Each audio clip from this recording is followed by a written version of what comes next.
वंदे मातरम बच्चों।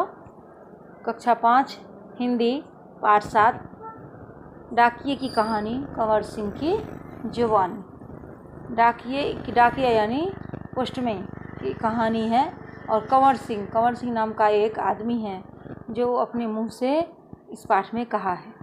चलिए तो आगे पाठ की तरफ देखते हैं। शिमला की माल रोड पर जनरल पोस्ट ऑफिस है। उसी पोस्ट ऑफिस के एक कमरे में डाक छाँटने का काम चल रहा है। सुबह के 11:30 बजे हैं।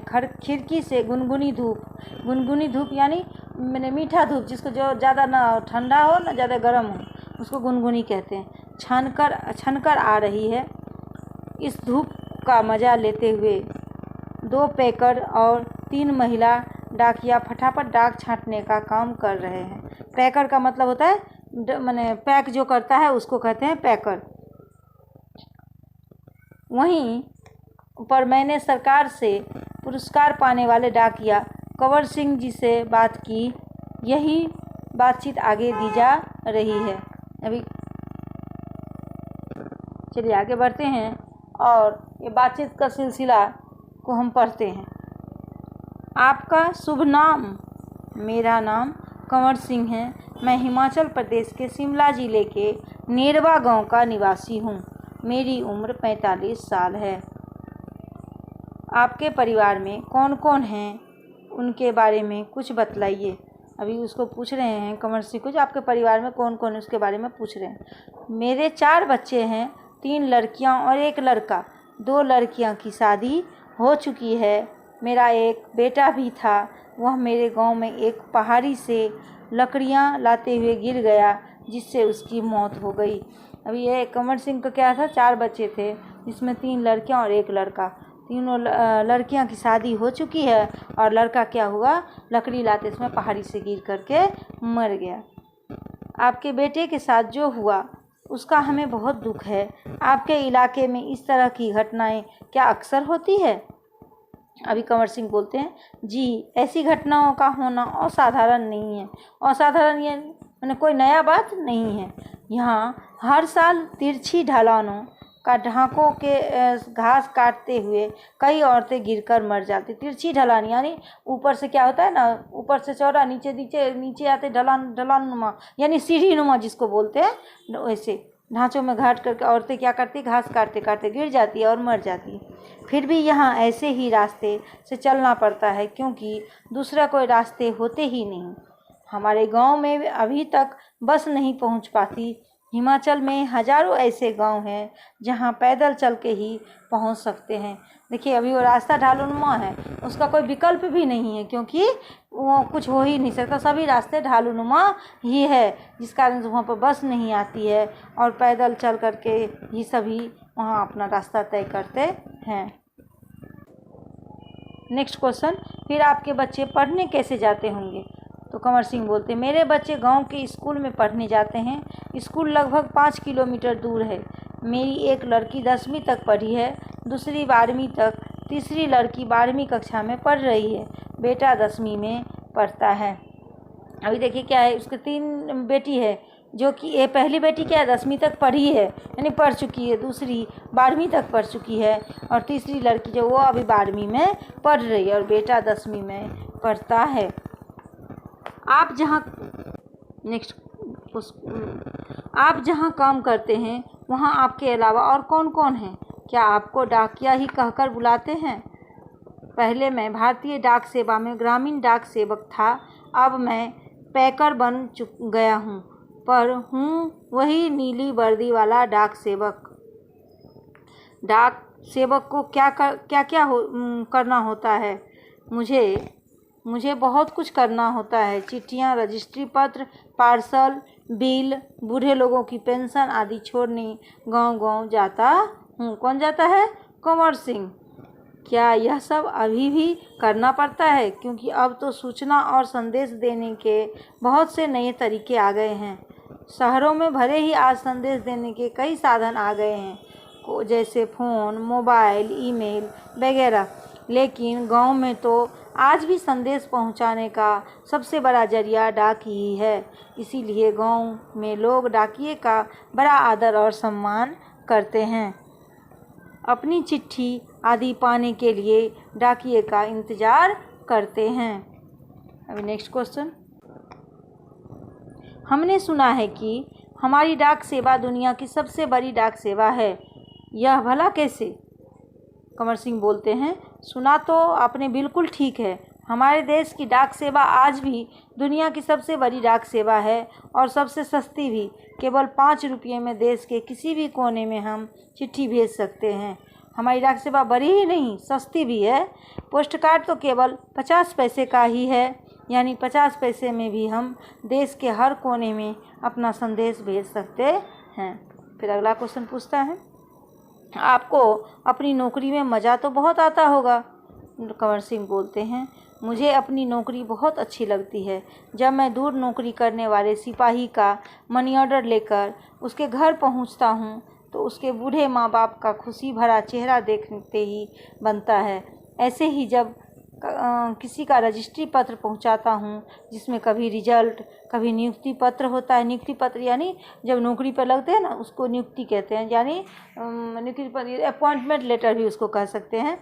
तो लोग बहुत खुश होते हैं। बूढ़े दादा और बूढ़ी नानी तो पेंशन के पैसे मिलने पर बहुत ही खुश होते हैं। यहाँ पर पेंशन का मतलब होता है जो नौकरी से निवृत्ति होने के बाद सरकार उसको कुछ पैसा भुगतान करते हैं, उसे हम पेंशन कहते हैं। 6 महीने तक मेरा इसके लिए इंतज़ार करते हैं। हिमाचल में बूढ़े लोगों को पेंशन हर 6 महीनों बाद इकट्ठी ही दी जाती है। आप क्या शुरू से इसी डाकघर में काम कर रहे हैं? शुरू में तो मैंने लाहौर स्पीति ज़िले के किब्बर गांव में 3 साल तक नौकरी की है। यह हिमाचल का सबसे ऊंचा गांव है। इसके बाद 5 साल तक इसी ज़िले के काचा में और 5 साल तक किन्नौर ज़िले में नौकरी की है। उस वक्त इन गांव में टेलीफोन नहीं थे, बसें भी सिर्फ मुख्यालय तक ही जाती थी। अभी भी कई ऐसे गांव हैं जहां न तो बस जाती है और न ही वहां टेलीफोन है। ऐसी जगह में ग्रामीण डाक सेवक का बहुत मान किया जाता है।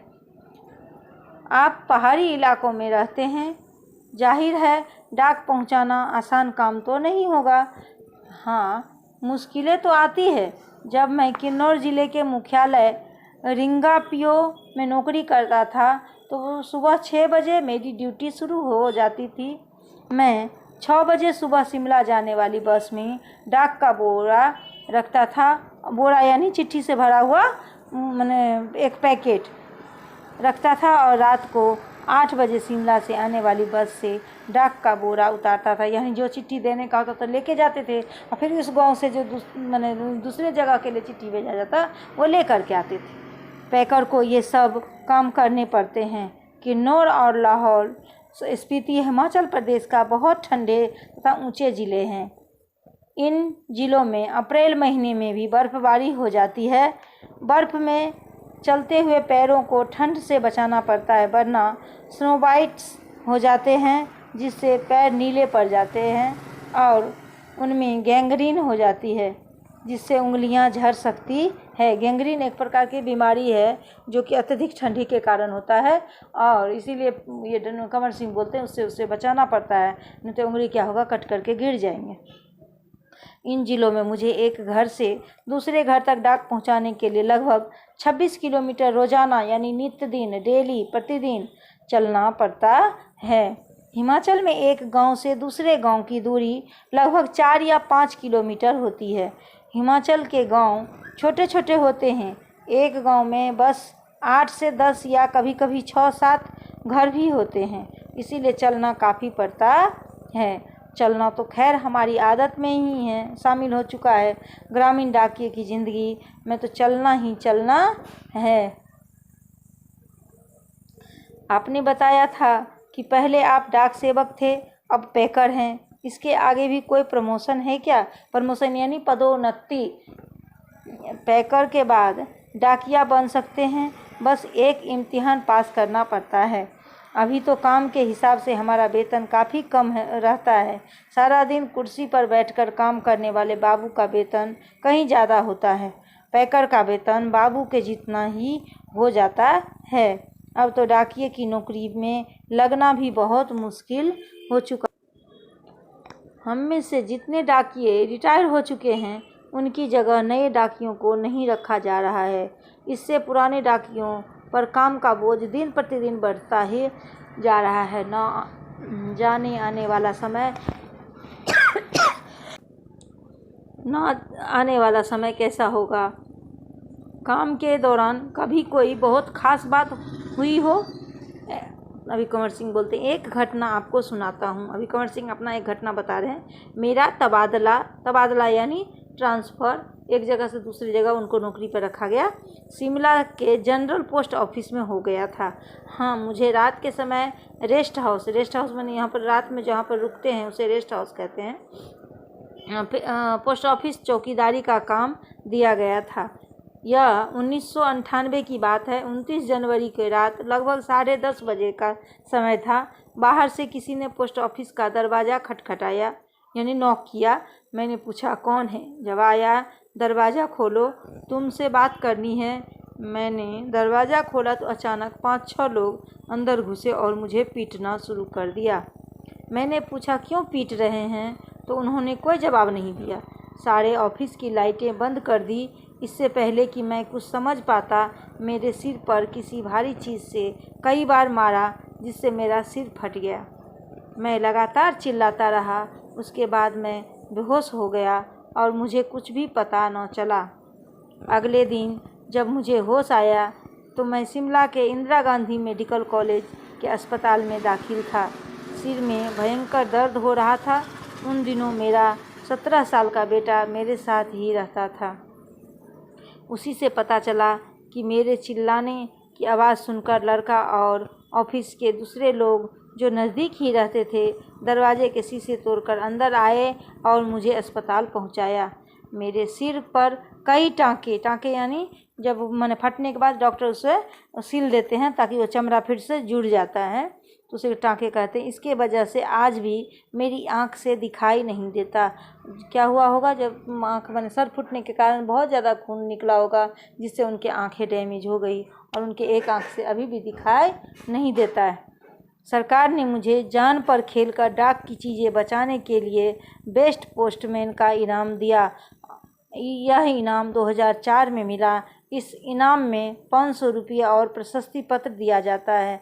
मैं और मेरा परिवार बहुत खुश हुए। आज भी मैं गर्व से कहता हूँ, मैं बेस्ट पोस्टमैन हूँ। धन्यवाद।